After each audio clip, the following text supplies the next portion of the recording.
بسم الله الرحمن الرحيم. يا أيها الناس اتقوا ربكم الذي خلقكم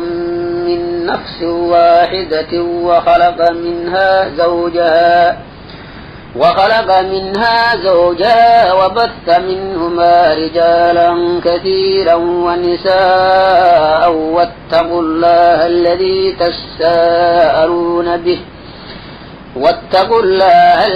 تساءلون به والأرحام إن الله كان عليكم رقيبا. وآتوا اليتامى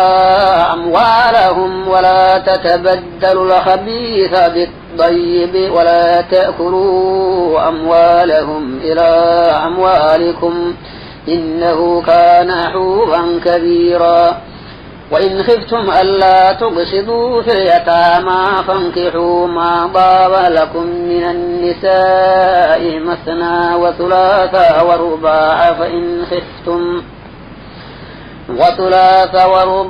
فإن خفتم ألا تعدلوا فواحدة أو ما ملكت أيمانكم ذلك أدنى ألا تعولوا. وآتوا النساء صدقاتهن نحلة فإن طبن لكم عن شيء منه نفسا فكلوه هنيئا مريئا. ولا تؤتوا السفهاء أموالكم التي جعل الله لكم قياما وارزقوهم فيها واكسوهم وقولوا لهم قولا معروفا. وابتلوا اليتامى حتى إذا بلغوا النكاح فإن آنستم منهم رشدا فادفعوا إليهم أموالهم ولا تأكلوها إسرافا وبدارا أن يكبروا. ومن كان غنيا فليستعفف ومن كان فقيرا فليأكل بالمعروف. فإذا دفعتم إليهم أموالهم فأشهدوا عليهم وكفى بالله حسيبا. للرجال نصيب مما ترك الوالدان والأقربون وللنساء نصيب مما ترك الوالدان والأقربون مما قل منه أو كثر نصيبا مفروضا. وإذا حضر القسمة أولو القربى واليتامى والمساكين فارزقوهم منه وقولوا لهم قولا معروفا. وليخشى الذين لو تركوا من خلفهم ذرية ضعافا خافوا عليهم فليتقوا الله وليقولوا قولا سديدا. إن الذين يأكلون أموال اليتامى ظلما إنما يأكلون في بطونهم نارا وسيصلون سعيرا. يوصيكم الله في أولادكم للذكر مثل حظ الأنثيين فإن كن نساء فوق 2 فلهن ثلثا ما ترك وإن كانت واحدة فلها النصف ولأبويه لكل واحد منهما السدس مما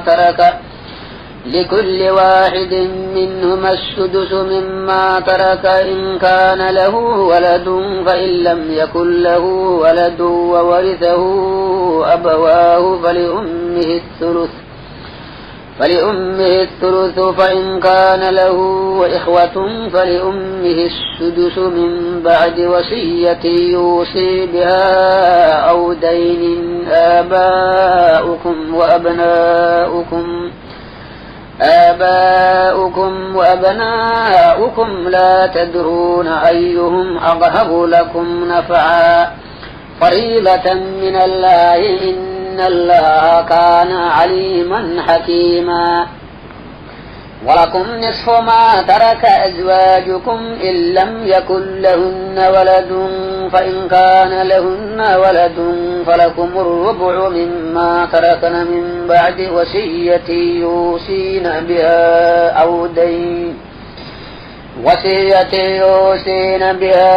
أو دين ولهن الربع مما تركتم إن لم يكن لكم ولد فإن كان لكم ولد فلهن الثمن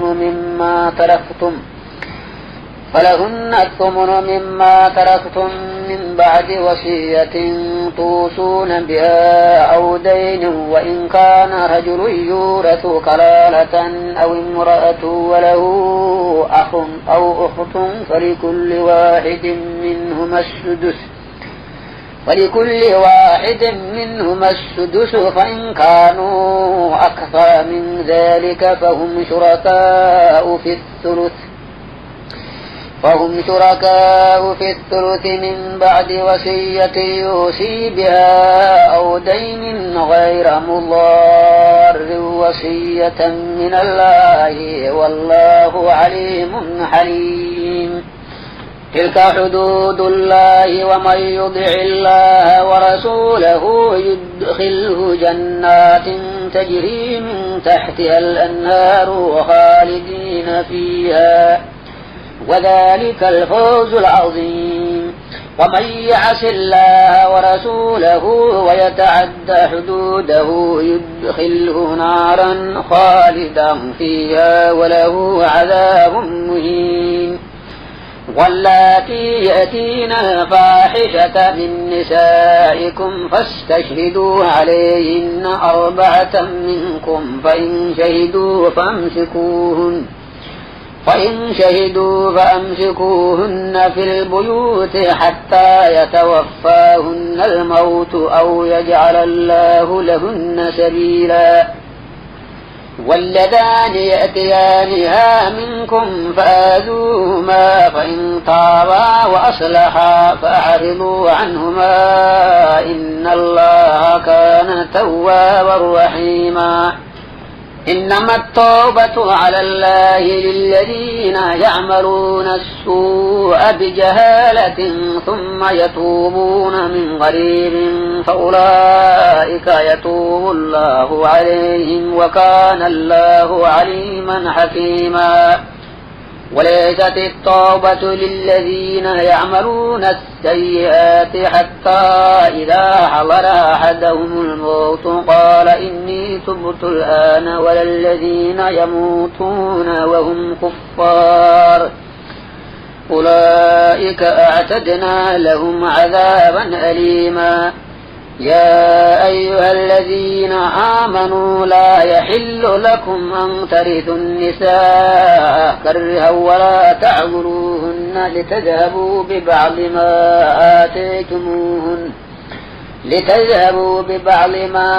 آتيتموهن إلا أن يأتين بفاحشة مبينة وعاشروهن بالمعروف فإن كرهتموهن فعسى أن تكرهوا شيئا ويجعل الله فيه خيرا كثيرا. وإن أردتم استبدال زوج مكان زوج وآتيتم إحداهن قنطارا فلا تأخذوا منه شيئا أتأخذونه بهتانا وإثما مبينا. وكيف تأخذونه وقد أفضى بعضكم إلى بعض وأخذنا منكم ميثاقا غليظا. ولا تنكحوا ما نكح آباؤكم من النساء إلا ما قد سلف إنه كان فاحشة ومقتا وساء سبيلا. حرمت عليكم أمهاتكم وبناتكم وأخواتكم وعماتكم وخالاتكم وبنات الأخ وبنات الأخ وبنات الأخت وأمهاتكم اللاتي أرضعنكم وأخواتكم من الرضاعة وأمهات نسائكم وربائبكم اللاتي في حجوركم من نسائكم اللاتي دخلتم بهن فإن لم تكونوا دخلتم بهن فلا جناح عليكم وحلائل أبنائكم الذين من أصلابكم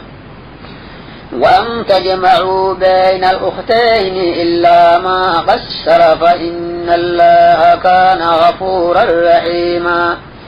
والمحسنات من النساء إلا ما ملكت أيمانكم كتاب الله عليكم وأحل لكم ما وراء ذلكم أن تبتغوا بأموالكم محسنين غير مسافحين فما استمتعتم به منهن فآتوهن أجورهن فريضة ولا جناح عليكم فيما تراضيتم به من بعد الفريضة إن الله كان عليما حكيما ومن لم يستطع منكم طولا أن ينكح المحصنات المؤمنات فمما ملكت أيمانكم من فتياتكم المؤمنات والله أعلم بإيمانكم بعضكم من بعض فانكحوهن بإذن أهلهن وآتوهن أجورهن بالمعروف محصنات غير مسافحات ولا متخذات أخدان فإذا أحسن فإن أتين بفاحشة فعليهن نصف ما على المحصنات من العذاب ذلك لمن خشي العنة منكم وأن تصبروا خير لكم والله غفور رحيم يريد الله ليبين لكم ويهديكم سنن الذين من قبلكم ويتوب عليكم والله عليم حكيم والله يريد أن يتوب عليكم ويريد الذين يتبعون الشهوات أن تميلوا ميلا عظيما يريد الله أن يخفف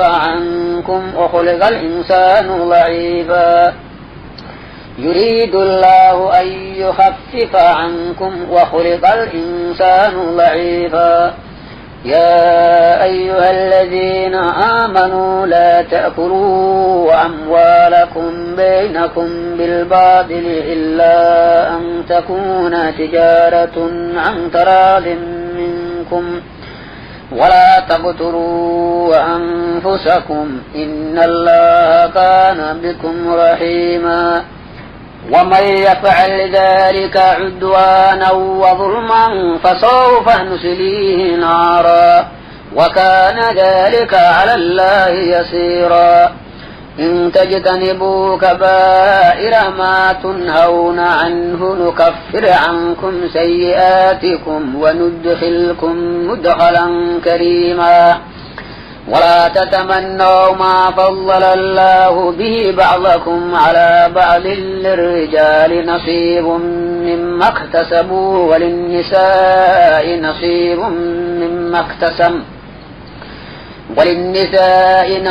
مما اكتسبن واسألوا الله من فضله إن الله كان بكل شيء عليما ولكل جعلنا مواليا مما ترك الوالدان والأقربون والذين عابدت أيمانكم فآتوهم نصيبهم إن الله كان على كل شيء شهيدا الرجال قوامون على النساء بما فضل الله بعضهم على بعض وبما أنفقوا من أموالهم فالصالحات قانتات حافظات للغيب بما حفظ الله واللاتي تخافون نشوزهن فعظوهن واهجروهن وهن في المضاجع واضربوهن فإن أطعنكم فلا تبغوا عليهن سبيلا إن الله كان عليا كبيرا وإن خفتم شقاق بينهما فابعثوا حكما من أهله وحكما من أهلها إن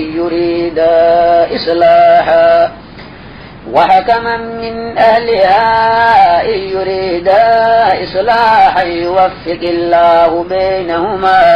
إن الله كان عليما خبيرا واعبدوا الله ولا تشركوا به شيئا وبالوالدين إحسانا وبذي القربى واليتامى والمساكين والجار ذي القربى والجار الجنب والصاحب بالجنب وابن السبيل وما ملكت أيمانكم إن الله لا يحب من كان مختالا فخورا الذين يبخلون ويأمرون الناس بالبخل ويكتمون ما آتاهم الله من فضله وأعتدنا للكافرين عذابا مهينا والذين ينفقون أموالهم رئاء الناس ولا يؤمنون بالله ولا باليوم الآخر ومن يكن الشيطان له قرينا فساء قرينا وماذا عليهم لو آمنوا بالله واليوم الآخر وأنفقوا مما رزقهم الله وكان الله بهم عليما إن الله لا يظلم مثقال ذرة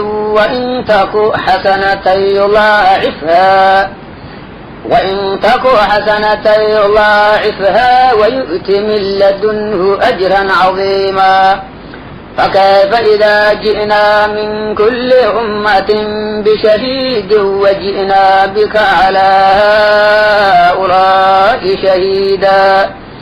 يومئذ يود الذين كفروا وعصوا الرسول لو تسوى بهم الأرض ولا يكتمون الله حديثا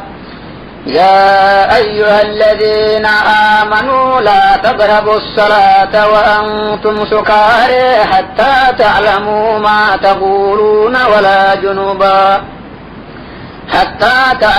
ما تقولون ولا جنبا إلا عابري سبيل حتى تغتسلوا وإن كنتم مرضى أو على سفر أو جاء أحد منكم من الغائب أو لامستم النساء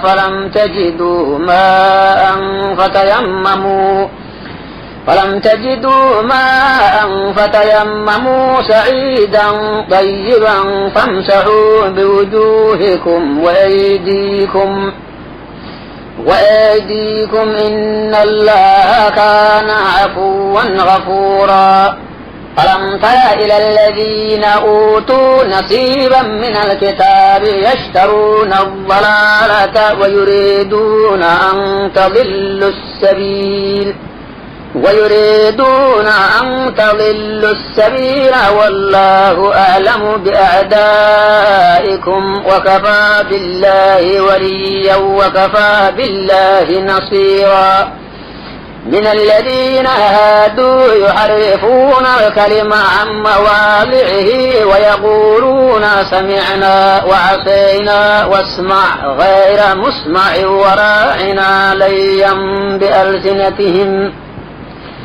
وراعنا ليا بألسنتهم وطعنا في الدين ولو أنهم قالوا سمعنا وأطعنا واسمع وانظرنا لكان خيرا لهم وأقوم ولكن لعنهم الله بكفرهم فلا يؤمنون إلا قليلا يا أيها الذين أوتوا الكتاب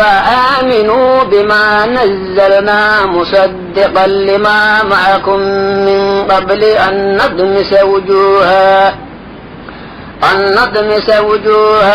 فنردها على أدبارها أو نلعنهم كما لعنا أصحاب السبت وكان أمر الله مفعولا إن الله لا يغفر أن يشرك به ويغفر ما دون ذلك لمن يشاء ومن يشرك بالله فقد افترى إثما عظيما ألم تر إلى الذين يزكون أنفسهم بل الله يزكي من يشاء ولا يظلمون فتيلا انظر كيف يفترون على الله الكذب وكفى به إثما مبينا ألم تر إلى الذين أوتوا نصيبا من الكتاب يؤمنون بالجبت والطاغوت ويقولون للذين كفروا هؤلاء أهدى من الذين آمنوا سبيلا أولئك الذين لعنهم الله ومن يلعن الله فلن تجد له نصيرا أم لهم نصيب من الملك فإذا لا يؤتون الناس نقيرا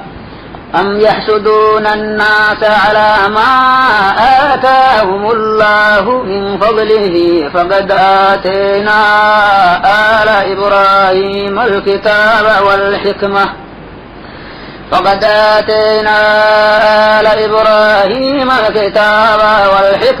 وآتيناهم ملكا عظيما ومنهم من آمن به ومنهم من صد عنه وكفى بجهنم سعيرا إن الذين كفروا بآياتنا سوف نصليهم نارا كلما نضجت جلودهم بدلناهم جلودا غيرها ليذوقوا العذاب إن الله كان عزيزا حكيما والذين آمنوا وعملوا الصالحات سندخلهم جنات تجري من تحتها الأنهار خالدين فيها أبدا لهم فيها أزواج مطهرة وندخلهم ظلا ظليلا إن الله يأمركم أن تؤدوا الأمانات إلى أهلها وإذا حكمتم بين الناس أن تحكموا بالعدل إن الله نعما يعظكم به إن الله كان سميعا بصيرا يا أيها الذين آمنوا أطيعوا الله وأطيعوا الرسول وأولي الأمر منكم فإن تنازعتم في شيء فردوه إلى الله والرسول إن كنتم تؤمنون بالله واليوم الآخر ذلك خير وأحسن تأويلا ألم تر إلى الذين يزعمون أنهم آمنوا بما أنزل إليك وما أنزل من قبلك يريدون أن يتحاكموا إلى الطاغوت وقد أمروا أن يكفروا به ويريد الشيطان أن يضلهم ضلالا بعيدا وإذا قيل لهم تعالوا إلى ما أنزل الله وإلى الرسول رأيت المنافقين يصدون عنك صدودا فكيف إذا أصابتهم مصيبة بما قدمت أيديهم ثم جاءوك يحلفون بالله إن أردنا إلا إحسانا وتوفيقا أولئك الذين يعلم الله ما في قلوبهم فأعرض عنهم وعظهم وقل لهم في أنفسهم قولا بليغا وما أرسلنا من رسول إلا ليطاع بإذن الله ولو أنهم إذ ظلموا أنفسهم جاءوك فاستغفروا الله واستغفر لهم الرسول لوجدوا الله توابا رحيما فلا وربك لا يؤمنون حتى يحكموك فيما شجر بينهم ثم لا يجدوا في أنفسهم حرجا مما قضيت ويسلموا تسليما ولو أنا كتبنا عليهم أن اقتلوا أنفسكم أو اخرجوا من دياركم ما فعلوه إلا قليل منهم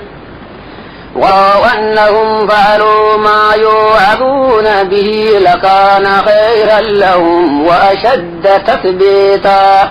وإذا لآتيناهم من لدنا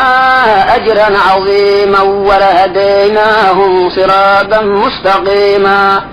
ومن يطع الله والرسول فأولئك مع الذين أنعم الله عليهم من النبيين والصديقين والشهداء والصالحين وحسن أولئك رفيقا ذلك الفضل من الله وكفى بالله عليما يا أيها الذين آمنوا خذوا حذركم فانفروا ثبات أو انفروا جميعا وإن منكم لمن ليبطئن فإن أصابتكم مصيبة قال قد أنعم الله علي إذ لم أكن معهم شهيدا ولئن أصابكم فضل من الله ليقولن كأن لم يكن بينكم وبينه مودة يا ليتني كنت معهم فأفوز فوزا عظيما فليقاتل في سبيل الله الذين يشرون الحياة الدنيا بالآخرة ومن يقاتل في سبيل الله فيقتل أو يغلب فسوف نؤتيه أجرا عظيما وما لكم لا تقاتلون في سبيل الله والمستضعفين من الرجال والنساء والولدان الذين يقولون ربنا أخرجنا من هذه القرية الظالم أهلها واجعل لنا من لدنك وليا واجعل لنا من لدنك نصيرا الذين آمنوا يقاتلون في سبيل الله والذين كفروا يقاتلون في سبيل الطاغوت فقاتلوا أولياء الشيطان إن كيد الشيطان كان ضعيفا ألم تر إلى الذين قيل لهم كفوا أيديكم وأقيموا الصلاة وآتوا الزكاة فلما كتب عليهم القتال إذا فريق منهم يخشون الناس كخشية الله أو أشد خشية وقالوا ربنا لم كتبت علينا القتال لولا أخرتنا إلى أجل قريب قل متاع الدنيا قليل والآخرة خير لمن اتقى ولا تظلمون فتيلا أينما تكونوا يدرككم الموت ولو كنتم في بروج مشيدة وإن تصبهم حسنة يقولوا هذه من عند الله وإن تصبهم حسنة يقولوا هذه من عند الله وإن تصبهم سيئة يقولوا هذه من عندك قل كل من عند الله فما لهؤلاء القوم لا يكادون يفقهون حديثا ما أصابك من حسنة فمن الله وما أصابك من سيئة فمن نفسك وأرسلناك للناس رسولا وكفى بالله شهيدا من يطع الرسول فقد أطاع الله ومن تولى فما أرسلناك عليهم حفيظا ويقولون طاعة فإذا برزوا من عندك بيت طائفة منهم غير الذي تقول والله يكتب ما يبيتون فأعرض عنهم وتوكل على الله وكفى بالله وكيلا أفلا يتدبرون القرآن ولو كان من عند غير الله لوجدوا فيه اختلافا كثيرا وإذا جاءهم أمر من الأمن أو الخوف أذاعوا به ولو ردوه إلى الرسول وإلى أولي الأمر منهم لعلمه الذين يستنبطونه منهم ولولا فضل الله عليكم ورحمته لاتبعتم الشيطان إلا قليلا فقاتل في سبيل الله لا تكلف إلا نفسك وحرض المؤمنين عسى الله أن يكف بأس الذين كفروا والله أشد بأسا وأشد تنكيلا من يشفع شفاعة حسنة يكن له نصيب منها ومن يشفع شفاعة سيئة يكن له كفل منها وكان الله على كل شيء مقيتا وإذا حييتم بتحية فحيوا بأحسن منها أو ردوها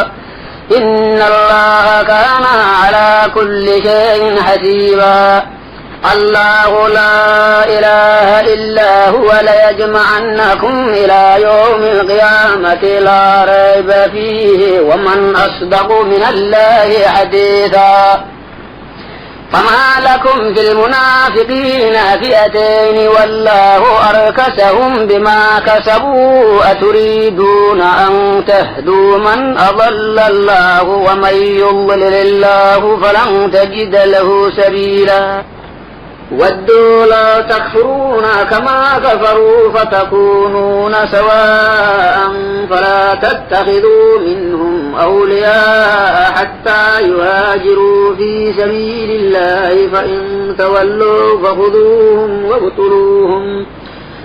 فإن تولوا فخذوهم واقتلوهم حيث وجدتموهم ولا تتخذوا منهم وليا ولا نصيرا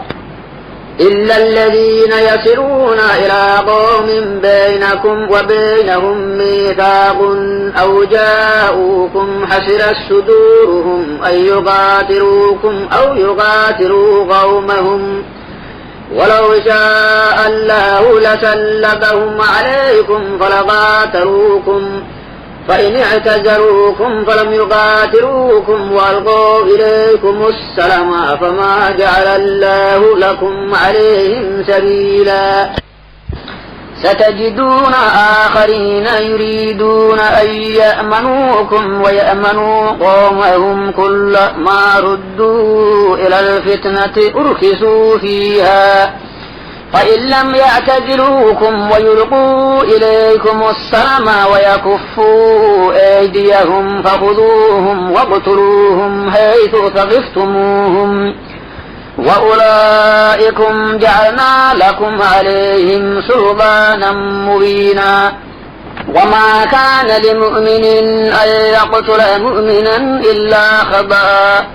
ومن قتل مؤمنا خطأ فتحرير رقبة مؤمنة ودية مسلمة إلى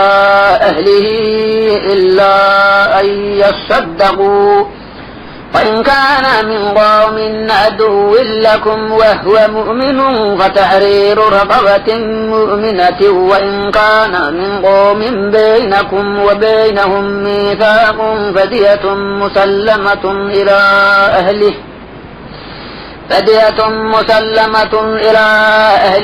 وتحرير رقبة مؤمنة فمن لم يجد فصيام شهرين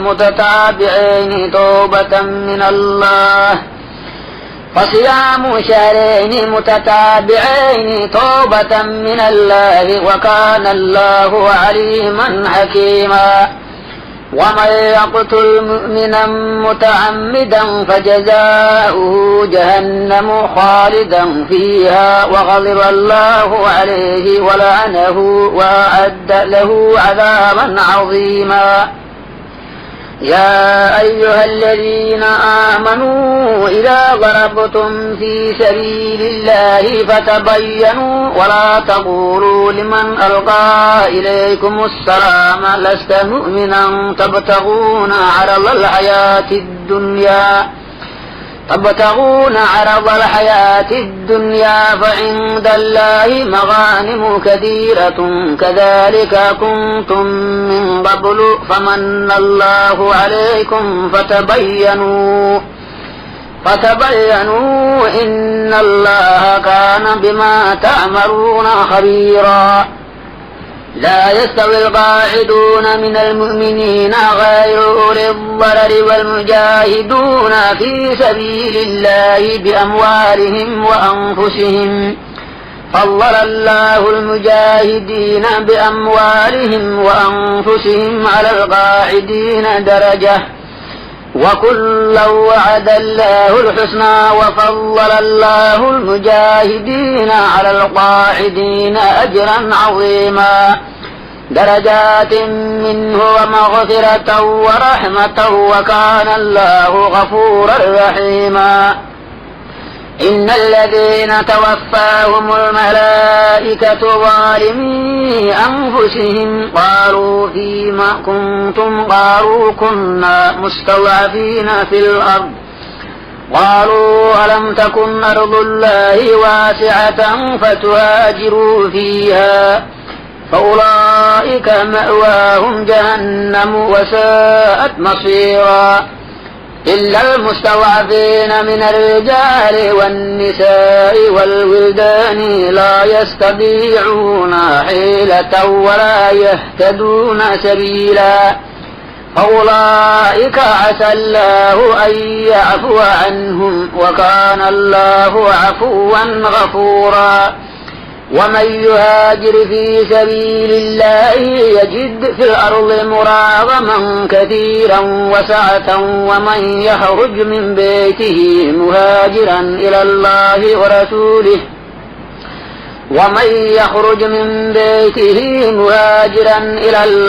ورسوله ثم يدركه الموت فقد وقع أجره على الله وكان الله غفورا رحيما وإذا ضربتم في الأرض فليس عليكم جناح أن تقصروا من الصلاة إن خفتم أن يفتنكم الذين كفروا إن الكافرين كانوا لكم عدوا مبينا وإذا كنت فيهم فأقمت لهم الصلاة فلتقم طائفة منهم معك وليأخذوا أسلحتهم فإذا سجدوا فليكونوا من ورائكم ولتأت طائفة أخرى لم يصلوا فليصلوا معك وليأخذوا حذرهم وأسلحتهم ود الذين كفروا لو تغفلون عن أسلحتكم وأمتعتكم فيميلون عليكم ميلة واحدة ولا جناح عليكم إن كان بكم أذى من مطر أو كنتم مرضى أن تضعوا أسلحتكم وخذوا حذركم إن الله أعد للكافرين عذابا مهينا فإذا قضيتم الصلاة فاذكروا الله قياما وقعودا وعلى جنوبكم فإذا اطمأننتم فأقيموا الصلاة إن الصلاة كانت على المؤمنين كتابا موقوتا ولا تهنوا في ابتغاء القوم إن تكونوا تألمون فإنهم يألمون كما تألمون وترجون من الله ما لا يرجون وكان الله عليما حكيما إنا أنزلنا إليك الكتاب بالحق لتحكم بين الناس بما أريك الله ولا تكن للخائنين خصيما واستغفر الله إن الله كان غفورا رحيما ولا تجادل عن الذين يختانون أنفسهم إن الله لا يحب من كان خوانا أثيما يستخفون من الناس ولا يستخفون من الله وهو معهم إذ يبيتون ما لا يرضى من القول وكان الله بما يعملون محيطا ها أنتم هؤلاء جادلتم عنهم في الحياة الدنيا فمن يجادل الله عنهم يوم القيامة أم من يكون عليهم وكيلا ومن يعمل سوءا أو يظلم نفسه ثم يستغفر الله يجد الله غفورا رحيما ومن يكسب إثما فإنما يكسبه على نفسه وكان الله عليما حكيما ومن يكسب خطيئة أو إثما ثم يرمي به بريئا فقد احتمل بهتانا وإثما مبينا ولولا فضل الله عليك ورحمته لهمت طائفة منهم أن يضلوك وما يضلون إلا أنفسهم وما يضرونك من شيء وأنزل الله عليك الكتاب والحكمة وعلمك ما لم تكن تعلم وكان فضل الله عليك عظيما لا خير في كثير من نجواهم إلا من أمر بصدقة أو معروف أو إصلاح بين الناس ومن يفعل ذلك ابتغاء مرضات الله فسوف يؤتيه أجرا عظيما ومن يشاقق الرسول من بعد ما تبين له الهدى ويتبع غير سبيل المؤمنين نوله ما تولى ونصله جهنم وساءت مصيرا إن الله لا يغفر أن يشرك به ويغفر ما دون ذلك لمن يشاء ومن يشرك بالله فقد ضل ضلالا بعيدا إن يدعون من دونه إلا إناثا وإن يدعون إلا شيطانا مريدا لعنه الله وقال لأتخذن من عبادك نصيبا مفروضا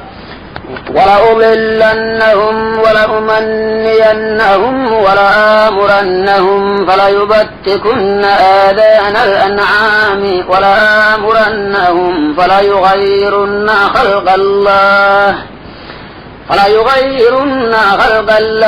ومن يتخذ الشيطان وليا من دون الله فقد خسر خسرانا مبينا يعدهم ويمنيهم وما يعدهم الشيطان إلا غرورا أولئك مأواهم جهنم ولا يجدون عنها محيصا والذين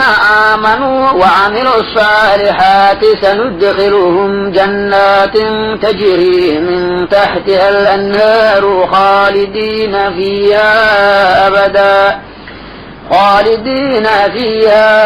أبدا وعد الله حقا ومن أصدق من الله قيلا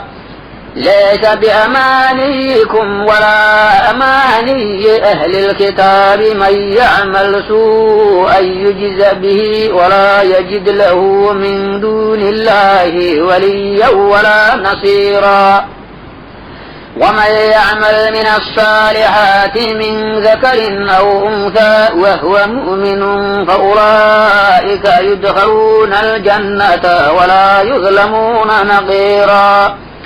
ومن أحسن دينا ممن أسلم وجهه لله وهو محسن واتبع ملة إبراهيم حنيفا واتخذ الله إبراهيم خليلا ولله ما في السماوات وما في الأرض وكان الله بكل شيء محيطا ويستفتونك في النساء قل الله يفتيكم فيهن وما يتلى عليكم في الكتاب في يتامى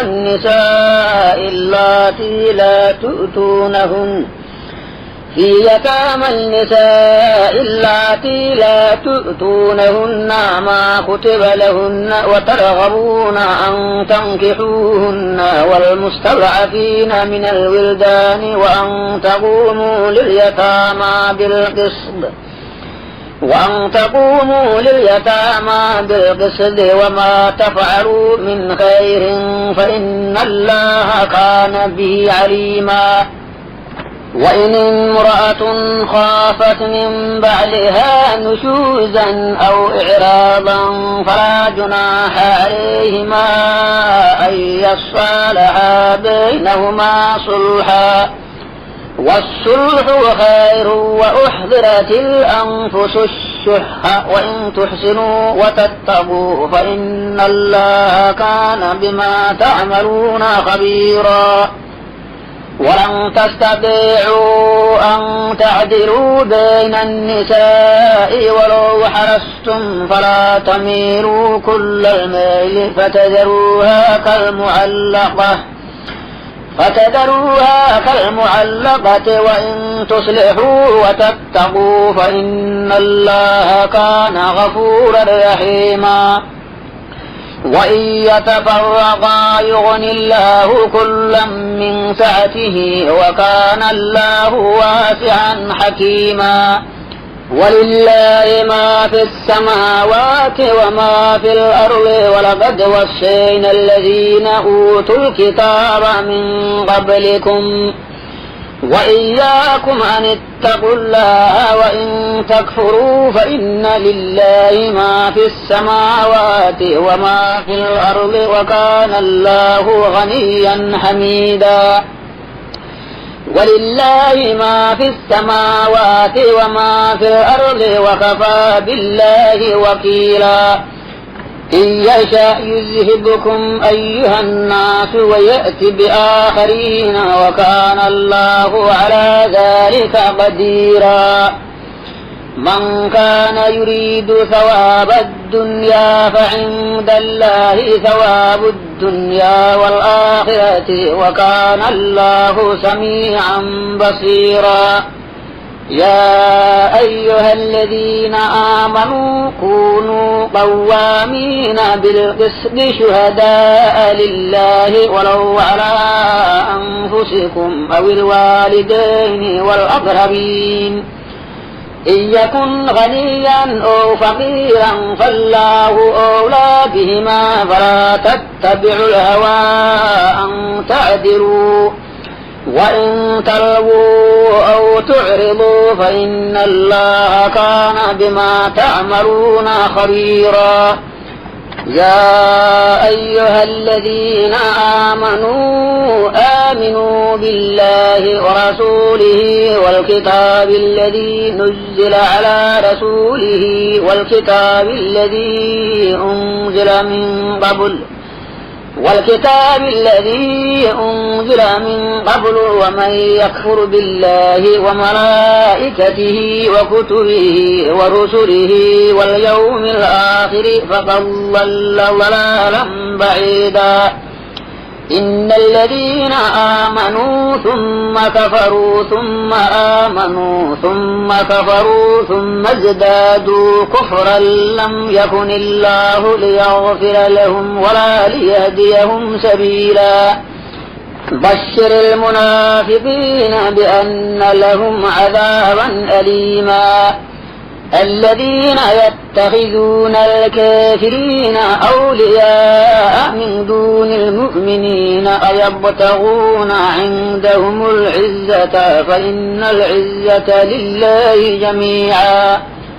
وقد نزل عليكم في الكتاب أن إذا سمعتم آيات الله يكفر بها ويستهزأ بها فلا تقعدوا معهم حتى يخوضوا في حديث غيره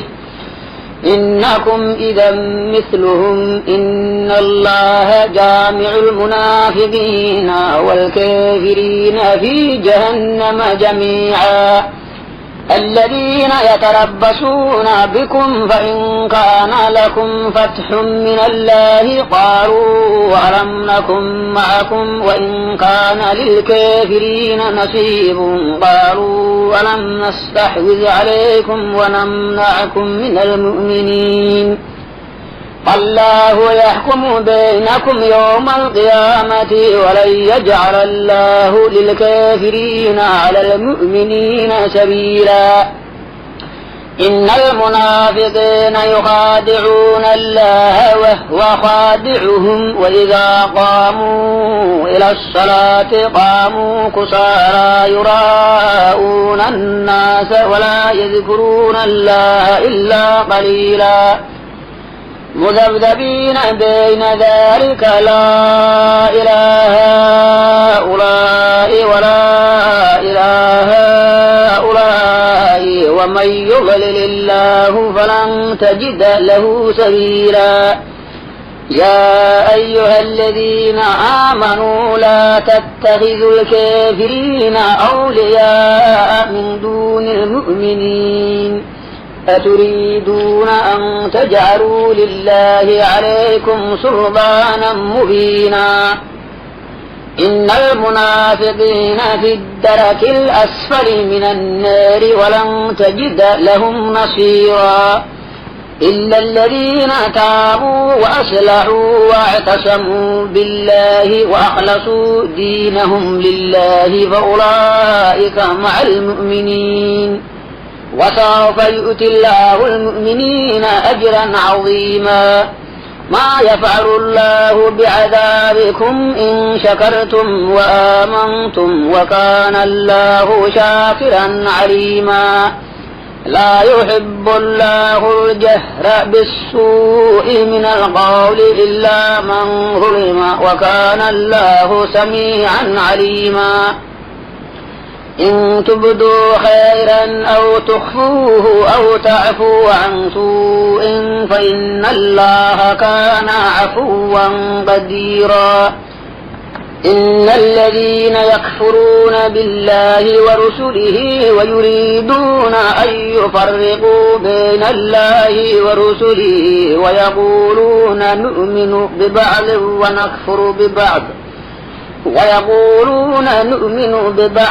ونكفر ببعض ويريدون أن يتخذوا بين ذلك سبيلا. أولئك هم الكافرون حقا وأعتدنا للكافرين عذابا مهينا. والذين آمنوا بالله ورسله ولم يفرقوا بين أحد منهم أولئك سوف نؤتيهم أجورهم وكان الله غفورا رحيما. يسألك أهل الكتاب أن تنزل عليهم كتابا من السماء فقد سألوا موسى أكبر من ذلك فقالوا أرنا الله جهرة فأخذتهم الصاعقة بظلمهم ثم اتخذوا العجل من بعد ما جاءتهم البينات فعفونا عن ذلك وآتينا موسى سلطانا مبينا ورفعنا فوقهم الطور بميثاقهم وقلنا لهم ادخلوا الباب سجدا وقلنا لهم لا تعدوا في السبت وأخذنا منهم ميثاقا غليظا وبما نقضهم ميثاقهم وكفرهم بآيات الله وقتلهم الأنبياء بغير حق وقولهم قلوبنا غلف بل طبع الله عليها بكفرهم فلا يؤمنون إلا قليلا وبكفرهم وقولهم على مريم بهتانا عظيما وقولهم إنا قتلنا المسيح عيسى ابن مريم رسول الله وما قتلوه وما صلبوه ولكن شبه لهم وإن الذين اختلفوا فيه لفي شك منه ما لهم به من علم إلا اتباع الظن وما قتلوه يقينا بل رفعه الله إليه وكان الله عزيزا حكيما وإن من أهل الكتاب إلا ليؤمنن به قبل موته ويوم القيامة يكون عليهم شهيدا وبظلم من الذين هادوا حرمنا عليهم طيبات أحلت لهم وبصدهم عن سبيل الله كثيرا وأخذهم الربا وقد نهوا عنه وأكلهم أموال الناس بالباطل وأعتدنا للكافرين منهم عذابا أليما لكن الراسخون في العلم منهم والمؤمنون يؤمنون بما أنزل إليك وما أنزل من قبلك والمقيمين الصلاة والمؤتون الزكاة والمؤمنون بالله واليوم الآخر أولئك سنؤتيهم أجرا عظيما إنا أوحينا إليك كما أوحينا إلى نوح والنبيين من بعده وأوحينا إلى إبراهيم وإسماعيل وإسحاق ويعقوب والأسباط وعيسى وأيوب ويونس وهارون وسليمان وآتينا داود زبورا ورسلا قد قصصناهم عليك من قبل ورسلا لم نقصصهم عليك وكلم الله موسى تكليما رسلا مبشرين ومنذرين لئلا يكون للناس على الله حجة بعد الرسل وكان الله عزيزا حكيما لكن الله يشهد بما أنزل إليك أنزله بعلمه والملائكة يشهدون وكفى بالله شهيدا إن الذين كفروا وسدوا عن سبيل الله قد ضلوا ضلالا بعيدا إن الذين كفروا وظلموا لم يكن الله ليغفر لهم ولا ليهديهم طريقا إلا طريق جهنم خالدين فيها أبدا وكان ذلك على الله يسيرا يا أيها الناس قد جاءكم الرسول بالحق من ربكم فآمنوا خيرا لكم وإن تكفروا فإن لله ما في السماوات والأرض وكان الله عليما حكيما يا أهل الكتاب لا تغلوا في دينكم ولا تقولوا على الله إلا الحق ولا تقولوا على الله إلا الحق إنما المسيح عيسى ابن مريم رسول الله وكلمته ألقاها إلى مريم وروح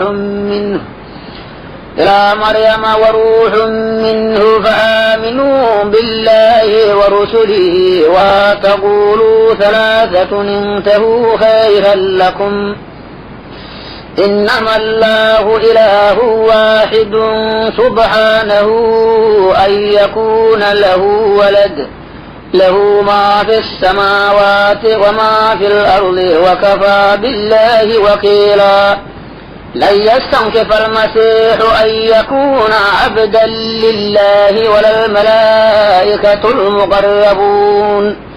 ومن يستنكف عن عبادته ويستكبر فسيحشرهم إليه جميعا فأما الذين آمنوا وعملوا الصالحات فيوفيهم أجورهم ويزيدهم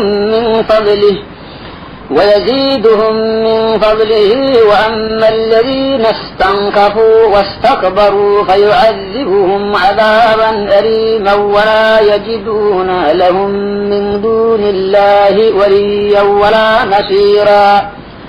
يا أيها الناس قد جاءكم برهان